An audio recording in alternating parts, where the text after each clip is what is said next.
سلام عزیزای دل، لطفا ما رو حمایت کنین، کامنت بذارین، لایکمون کنین تا ویدیو ما دیده شه، ما هم انگیزه بگیریم. چیزی والا ازتون کم نمیشه. یه لایک و کامنت شما برای من خیلی ارزش. ممنون میشم ازتون که منو بنده حقیر رو حمایت کنین.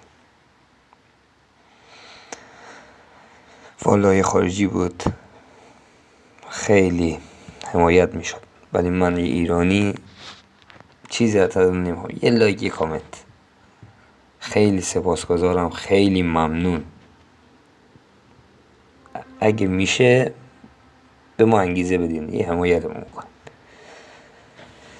یا علی.